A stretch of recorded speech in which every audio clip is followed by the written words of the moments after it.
Now let us see one more TET question. Which statement is false in the following?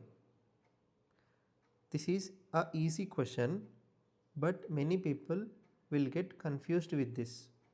So to not get confused, there is a easy trick. First we will draw a number line and point all the points in the options on the number line.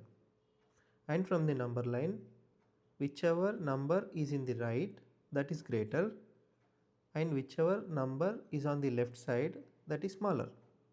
So let us do that.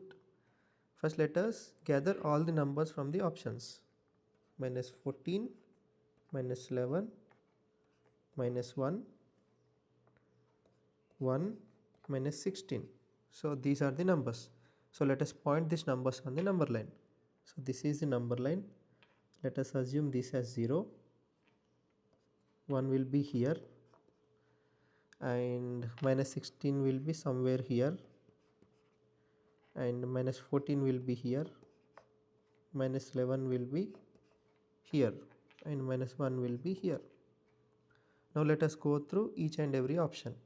The first option is minus 14 less than minus 11. True. Minus 14 greater than minus 1. False. So B is the right option.